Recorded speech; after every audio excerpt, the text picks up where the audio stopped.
Welcome to our channel. நம்ம சேனல்ல higher mathematics prepare பண்ணிட்டு இருக்கிறோம். மேத்தமெட்டிக்ஸ் காம்படிட்டிவ் எக்ஸாம் ப்ரிப்பேர் பண்ணிட்டு இருக்கிறவங்களுக்காக நம்ம நிறைய கண்டினியூஸாக வீடியோஸ் கொடுத்துட்டே இருக்கோம். இன்னைக்கு வந்து சிஎஸ்ஐஆர் நெட்டில் ஜென்ரல் ஆப்டிடியூடுக்கான இம்பார்ட்டன்ஸ் என்ன, அந்த ஜென்ரல் ஆப்டிடியூடுக்கு நம்ம தேவையான வெயிட்டேஜை நம்ம கொடுத்துக்கிட்டு இருக்கோமா, அப்படி கொடுக்காம இருந்தோம்னா அதை எப்படி அந்த வெயிட்டேஜை கொடுக்கறது, அந்த மார்க்கை நம்ம எப்படி அச்சீவ் பண்ணுறது, அதனுடைய ப்ரையாரிட்டி என்ன, அதனுடைய இம்பார்ட்டன்ஸ் என்ன அப்படிங்கிறது விஷயமா தான் டீட்டெயில்டாக சொல்ல போகிறேன். அதுக்கு முன்னால் சேனலுக்கு நியூவாக இருந்தீங்கன்னா சப்ஸ்கிரைப் பண்ணிக்கோங்க, என்னுடைய டெலகிராம் குரூப்பில் ஆட் ஆகிக்கோங்க, என்னுடைய ஓவிஎம் ஆப்பை டவுன்லோட் பண்ணிக்கோங்க. அதில் previous year questions, prescribed books எல்லாமே நான் உங்களுக்கு கொடுத்துருக்கேன். அதை நீங்கள் ஃப்ரீயாக டவுன்லோட் பண்ணிக்கலாம். எல்லா காம்படிட்டிவ் எக்ஸாமுக்கு தேவையானதும் இருக்குது. ஐஐடி, ஜாமு, கேட்ஸு எல்லாத்துக்குள்ள previous year questions, CSIR NET, PGTRB எல்லாருக்குமே previous year questions, prescribed books எல்லாமே அதில் நான் அப்லோட் பண்ணி வச்சுருக்கேன். அதை நீங்கள் வந்து ஃப்ரீயாக டவுன்லோட் பண்ணிக்கலாம். ஒவ்வொரு இடமா சர்ச் பண்ணாமல் ஒரே இடத்துல உங்களுக்கு எல்லா புக்கும் ஒன்று போல் கிடைக்கும். நீங்கள் வந்து டவுன்லோட் பண்ணிக்கலாம். சிஎஸ்சிஆர் நெட்டை பொறுத்த வரைக்கும் பார்த்தீங்கன்னா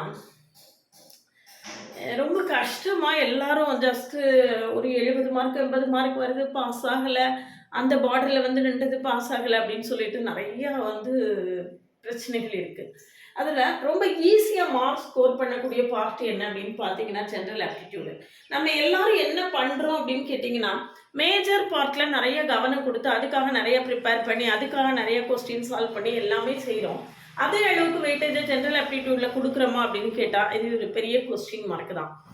ஆனால் ஜென்ரல் ஆப்டிடியூடுக்கு நல்ல ஒரு வெயிட்டேஜ் இருக்கிறதுனால அதுக்கு நம்ம நிறைய இம்பார்ட்டன்ஸ் கொடுத்து அதுக்கு ஒரு டைம் ஒதுக்கி நம்ம ப்ரிப்பேர் பண்ணோம்னா இது வந்து நம்மளுடைய கட் ஆஃப் ரைஸ் பண்ணுறதுக்கு மிக முக்கியமான ரோலை ப்ளே பண்ணும். செக்ஷன் ஏல பார்த்தீங்கன்னா உங்களுக்கு செக்ஷன் ஏல 20 கொஸ்டின்ஸ் கேட்குறாங்க. நம்ம 15 கொஸ்டின்ஸ் அட்டென்ட் பண்ணாமல் ஒரு கொஸ்டினுக்கு 2 மார்க்கு 30 மார்க்கு கிடைச்சிரும். இதில் 0.5 நெகட்டிவ் மார்க். நீங்கள் ஒரு கொஸ்டின் தப்பாக எழுதிட்டீங்கன்னா 0.5 நெகட்டிவ் மார்க் இருக்குது. ஆனால் இது தப்பாக எழுதுறதுக்கான பாசிபிலிட்டிஸ் வந்து ரொம்ப குறைவு. ஏன் அப்படின்னு கேட்டிங்கன்னா, இது வந்து 9th 10th CBSE maths books மட்டும் படித்தா போதும். மேத்ஸு கூட சேர்ந்து கொஞ்சம் சயின்ஸு கேட்குறாங்க. அந்த சயின்ஸை கூட நம்ம டெலீட் பண்ணிவிட்டு 9th 10th மேத்ஸ் புக்கு மட்டும்தான் நம்ம படிக்கணும். அது மட்டும் படித்தாலே நம்மளுக்கு வந்து இது வந்து ஈஸியாக வந்து கிளியர் ஆகிடும். இது வந்து இந்த 30 மார்க்ஸை நம்ம ஈஸியாக ஸ்கோர் பண்ண முடியும் அப்படிங்கிறது தான் உண்மை. பார்த்தீங்கன்னா சிலபஸ் அப்படின்னு பார்த்தீங்கன்னா நியூமரிக்கல் எபிலிட்டி ஒவ்வொரு சாப்டர்லையும் என்னென்ன செக்ஷன்ஸ் இருக்கு, அந்த ஒவ்வொரு செக்ஷன்ஸ்லையும் நம்மளுக்கு எத்தனை கொஸ்டின்ஸ் கேட்குறாங்க அப்படிங்கிறத நான் இதில் ரொம்ப டீட்டெயில்டாக கொடுத்துருக்கேன். ஃபர்ஸ்ட் நியூமரிக்கல் எபிலிட்டிங்கிற சாப்டர்ல numbers, probability and arrangement, distance and directions. இதுல 2 நம்பர்ஸ்ல 2 to 4 கொஸ்டின்ஸ் வரும், டிஸ்டன்ஸ் அண்ட் டைரக்ஷன்ஸ்ல 2 to 4 கொஸ்டின்ஸ் வரும், ப்ராபபிலிட்டி அண்ட் அரேஞ்ச்மெண்ட்ஸ்ல 1 to 2 கொஸ்டின்ஸ் இருக்கும். டெய்லி லைஃப் ப்ராப்ளத்துல பாத்தீங்கன்னா இந்த ஏஜ் ப்ராப்ளம் அதெல்லாம் வரும் இல்லையா, அது டெய்லி லைஃப் ப்ராப்ளத்துல 1 to 2 கொஸ்டின்ஸ் இருக்கும். ஃபைண்டிங் த வேல்யூ ஆஃப் எக்ஸ்ல ஆவரேஜ், அதாவது mean, arithmetic mean, median, mode அதெல்லாம் அதில் ஒரு 1 to 2 கொஸ்டின்ஸ் வரலாம். மானிட்டரி ப்ராப்ளம்ஸில் 1 to 2 கொஸ்டின்ஸ் வரதுக்கு வாய்ப்பு இருக்குது. இது எல்லாமே நான் ப்ரீவியஸ் இயர் கொஸ்டின்ஸில் என்னென்ன கேட்டிருக்காங்களோ அதை பொறுத்து தான் நான் உங்களுக்கு சொல்லிட்டு இருக்கிறேன். இதுக்கு நம்ம எப்படி படிக்கிறது அப்படிங்கிறத அடுத்து ஜியாமெட்ரிக்கல் ப்ராப்ளம்ஸில் ஜியாமெட்ரியில் 1 to 3 கொஸ்டின்ஸ் இருக்கும், மென்சுரேஷனில் 2 to 4 கொஸ்டின்ஸ் இருக்கும்.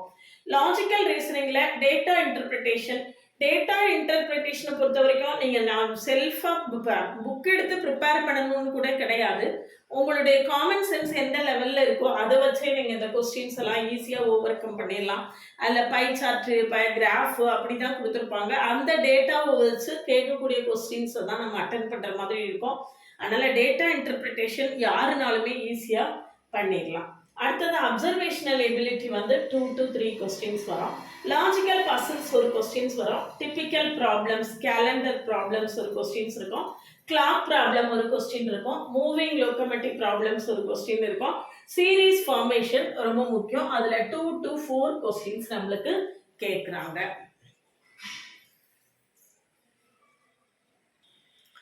ஸோ இதில் இந்த 2 to 4 கொஸ்டின்ஸ் வரக்கூடியதை கூட நம்ம நல்லா பார்த்துட்டோம் அப்படின்னா அதெல்லாம் அதாவது நம்மளுக்கு செக்ஷன் ஏல மொத்தம் 20 கொஸ்டின் கொடுக்குறாங்க, 15 கொஸ்டின் எழுதணும். இந்த 15 கொஸ்டினும் நம்ம தப்பு இல்லாமல் எழுதிட்டோம்னு வச்சுக்கோங்களேன், 30 மார்க்ஸ் கன்ஃபார்ம் ஆயிடும். இதில் செக்ஷன் சியில் பார்த்தீங்க அப்படின்னா மூணோ 4 ஆப்ஷன் கூட கரெக்டாக இருக்கலாம், ஒரு ஆப்ஷன் கரெக்டாக இருக்கலாம், அல்லது 4மே கரெக்டாக இருக்கலாம், 2 கரெக்டாக இருக்கலாம், 3 கரெக்டாக இருக்கலாம். அதில் நம்ம எல்லாமே கரெக்டாக இருக்கிறத சூஸ் பண்ணாதான் நம்மளுக்கு மார்க் கிடைக்கும், இல்லைனா மார்க் கிடைக்காது. அந்த மாதிரி சுச்சுவேஷன் இருக்கும்போது நம்ம இதில் நிறைய ஸ்கோர் பண்ணி வச்சுக்கிட்டோம் அப்படின்னு சொல்லியாச்சுன்னா செக்ஷன் சி கொஞ்சம் குறைவாக அட்டன் பண்ணால் கூட போதும். நம்மளுக்கு ஜேஆர்எஃப் பொறுத்த வரைக்கும் 100 மார்க்ஸ் எடுத்தாலே பாசிபிலிட்டிஸ் இருக்குது. ஓபிசிக்கெல்லாம் ஓசிக்கு தான் 110+ வேணும், ஓபிசி அதுக்கு கீழே உள்ளவங்களுக்குலாம் 100 மார்க்ஸ் எடுத்தால் போகிறோம். அதில் பார்த்தீங்கன்னா அதில் 30% ஆஃப் மார்க்ஸ் வந்து நம்மளுக்கு ஜென்ரல் ஆப்டிடியூட்லேருந்து கிடைச்சிரும். அதனால இந்த ஜென்ரல் ஆப்டிடியூடுக்கு நாம் வந்து இதுவரைக்கும் ப்ரையாரிட்டி கொடுக்காம இருந்தோம், இதுவரைக்கும் அதுக்கு ஒரு வெயிட்டேஜ் கொடுக்க படிக்காமல் இருந்தோம், இதுவரைக்கும் அதுக்கான இம்பார்ட்டன்ஸை தெரியாமல் இருந்தோம் அப்படின்னு சொல்லியாச்சுன்னா இனிமேலும் அந்த தப்பை பண்ணக்கூடாது. வரக்கூடிய 6 மாதமும் இந்த எவ்வளவு தூரம் நம்ம மேஜரை ப்ரிப்பேர் பண்ணுறோமோ அதுக்கு ஈக்குவலாக ஜென்ரல் ஆப்டிடியூடையும் ப்ரிப்பேர் பண்ணோம்னா நம்ம இந்த சிஎஸ்ஆர் நெட்டை கிளியர் பண்ணுறது கொஞ்சம் கூட ரொம்பவே ஈஸியாயிடும். கொஞ்சம் ஈஸி இல்லை, ரொம்பவே ஈஸியாயிடும். அதில் பார்த்தீங்கன்னா நிறைய 2 to 4 கொஸ்டின்ஸ் இருக்கக்கூடிய சாப்டராக நம்ம வெயிட்டேஜ் அதிகமாக கொடுத்து படித்தோம்னு வச்சுக்கோங்களேன். இதில் 2 கொஸ்டின் வரும், இதில் 2 கொஸ்டின், 2லேருந்து 4 கொஸ்டின் வரலாம். ஒருவேளை 3 கொஸ்டினோ 4 கொஸ்டினோ வந்துச்சுன்னா வெல் அண்ட் குட், ஈஸியாக அடிச்சு தூக்கிட்டு போயிடலாம். இதில் 2 to 4 கொஸ்டின்ஸ் இருக்குது, இதுலேயும் 2 to 4 கொஸ்டின்ஸ் இருக்குது. அப்போ மினிமம் 2 கொஸ்டின் வரும். அப்போ இதில் 2, இதில் 2 4, இதில் 2 6, இதில் பார்த்தீங்கன்னா 2 8, இதில் 2 10. இந்த 5 சாப்டரையும் நம்ம தரவாக படித்தா கூட நம்மளுக்கு 10 கொஸ்டின் கட்டாயமாக வந்துடும். அது மாதிரி டேட்டா இன்டர்பிரிட்டேஷனை பொறுத்த வரைக்கும் அது காமன் சென்ஸை வச்சு நிறையா இது பண்ணி எழுதக்கூடியது தான். அதுலேயும் நம்ம ஈஸியாக ஒரு மார்க்கை எடுத்துடலாம். லாஜிக்கல் பசல்ஸும் அப்படிதான். லாஜிக்கல் பசல்ஸ் பார்த்தீங்க அப்படின்னா நம்மளுக்கு வந்து அந்த இது வந்து இந்த நம்பர் மூவ் ஆகுற மாதிரி அல்லது அந்த லெட்டர்ஸ் மூவ் ஆகுற மாதிரி அந்த லெட்டரை கொடுத்து இது பண்ணுற மாதிரி லாஜிக்கல் ப்ராப்ளம்ஸ் வந்து கொஞ்சம் ஈஸியாக தான் இருக்கும். அதுக்கும் நீங்கள் வந்து உங்களுடைய ஜென்ரல் நாலேஜ், உங்களுடைய காமன் சென்ஸை வச்சே நீங்கள் அட்டன் பண்ணிடலாம். அப்படி பார்க்கும்போது இதில் வந்து 15 out of 15 எடுக்கிறது ஒன்றும் பெரிய கஷ்டமான காரியம் கிடையாது அப்படிங்கிறது தான் என்னுடைய ஒப்பீனியன். அதனால இது வரைக்கும் நீங்கள் சிஎஸ்ஆர் நெட்டுக்காக இந்த ஜென்ரல் ஆப்டிடியூடுக்கு போதுமான வெயிட்டேஜ் கொடுத்து படிக்காமல் இருந்தீங்கன்னா அந்த தப்பை இனிமே பண்ணாதீங்க. திரும்ப இப்போ இருந்து ஜென்ரல் ஆப்டிடியூடையும் கிராஜுவலாக படிக்க ஆரம்பிங்க. இதுக்கான online general aptitude physics, chemistry, life science எல்லாருக்குமே மேத்ஸுக்கு வந்து கம்ப்ளீட் கோர்ஸும் இருக்குது. ஆக்சுவலாக நான் மேத்ஸ் தான் ஆன்லைன் கிளாஸஸ் எடுத்துகிட்ருக்கேன். இதில் இந்த ஜென்ரல் ஆப்டிடியூடுக்கு ஃபார் ஆல் மேஜர் எல்லாருக்குமே life sciences, physics, chemistry, maths எல்லாருக்குமே இந்த ஜென்ரல் ஆப்டிடியூடு கிளாஸ் மட்டும் வேணும் அப்படின்னு நீங்கள் நினச்சாலும் தனியாக அது மட்டும் வேணாலும் ஜாயின் பண்ணிக்கலாம். அதனால் இனிமேல் டைமை வேஸ்ட் பண்ணாதீங்க. இது வரைக்கும் படிக்கலைனாலும் இப்போ இருந்து படிக்க ஆரம்பிங்க. சிஎஸ்ஆர் நெட்டு, கேட்டுக்கு அதில் ரொம்ப விஷயம் என்ன அப்படின்னு கேட்டிங்கன்னா கேட்டுக்கும் இதே ஜென்ரல் ஆப்டிடியூட் தான். அதனால நீங்கள் கேட்டுக்கு ப்ரிப்பேர் பண்ணிட்டு இருந்தீங்கனாலும் இதே ஜென்ரல் ஆப்டிடியூடு உங்களுக்கு முழுமையாக கை கொடுக்கும். அதனால ஜென்ரல் ஆப்டிடியூடுக்கான ஆன்லைன் கிளாஸில் ஜாயின் பண்ணவில்லைங்கன்னா காண்டாக்ட் பண்ணுங்கள். என்னுடைய கிளாஸஸ் எப்படி இருக்குன்னு நான் கமெண்ட்லேயும் டிஸ்கிரிப்ஷன் லிங்க் கொடுத்துருக்கேன். என்னுடைய பிளேலிஸ்ட்டில் போய் பார்த்தீங்கன்னா ஜென்ரல் ஆப்டிடியூடு ஷார்ட்கட்ஸ்னு தனியாக வீடியோ, தனியாக பிளேலிஸ்ட்டே இருக்குது. அந்த பிளேலிஸ்ட்டுக்கான லிங்க்கை நான் வந்து டிஸ்கிரிப்ஷனில் கொடுத்துருக்கேன், கமெண்ட்லேயும் கொடுத்துருக்கேன். போய் பார்த்துட்டு கிளாஸஸ் எல்லாம் எப்படி இருக்குன்னு பார்த்துட்டு பிடிச்சிருந்ததுன்னா காண்டாக்ட் பண்ணுங்கள். ஷார்ட்கட்ஸு என்னுடைய கிளாஸஸ் எல்லாம் பார்த்துட்டு பிறகு காண்டாக்ட் பண்ணுங்கள். என்னுடைய ஓவியம் ஆப்பை டவுன்லோட் பண்ணிக்கோங்க. சேனலுக்கு நியூவாக இருந்தீங்கன்னா சப்ஸ்கிரைப் பண்ணிக்கோங்க. உங்கள் ஃப்ரெண்ட்ஸ்க்கு ஷேர் பண்ணுங்கள். இதில் வந்து திரும்ப நான் யங்ஸ்டர்ஸ் சொல்லக்கூடியது அதுதான்.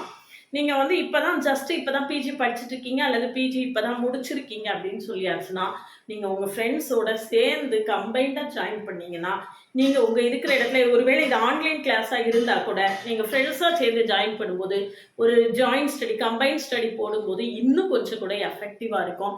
அதனால் நீங்கள் ஃப்ரெண்ட்ஸாக சேர்ந்து ஜாயின் பண்ணி ஒரு கம்பைன் ஸ்டடி எல்லாம் பண்ணிங்கன்னா சிஎஸ்ஆர் நெட்டு கிளியர் பண்ணுறது ஒன்றும் பெரிய வித்தையே இல்லை. நம்ம எந்த அளவுக்கு கரெக்டாக பிளான் பண்ணுறோம் அப்படிங்கிறது தான் அதில் முக்கியம். நம்மளுடைய பிளானிங் எப்படி இருக்குது, பிளான் பண்ணால் மட்டும் போதாது, அந்த பிளானை கரெக்டாக எக்ஸிக்யூட் பண்ணவும் செய்யணும். அந்த பிளான் நம்மளுக்கு பண்ண தெரியுதா, அதை நம்ம கரெக்டாக எக்ஸிக்யூட் பண்ணுறோமா அப்படிங்கிறதுல கேர்ஃபுல்லாக இருக்கணும். அதை மட்டும் நம்ம கரெக்டாக ஃபாலோ பண்ணிட்டோம்னா சிஎஸ்ஆர் நெட்டு கிளியர் பண்ணுறதுலாம் ரொம்ப பெரிய வித்தையே இல்லை. அதனால் ஃபிசிக்ஸு, கெமிஸ்ட்ரி, லைஃப் சயின்சஸ்ஸு, மேத்ஸ் யாராக இருந்தாலும் நீங்கள் கேட்டுக்கு ப்ரிப்பேர் பண்ணிட்டு இருந்தாலும் சரி, சிஎஸ்ஐஆர் நெட்டுக்கு ப்ரிப்பேர் பண்ணிட்டு இருந்தாலும் சரி, உங்களுக்கான ஆன்லைன் கிளாஸ் ஜென்ரல் ஆப்டிடியூடுக்கு அவைலபிளாக இருக்குது. வேணும்னா காண்டாக்ட் பண்ணுங்கள்.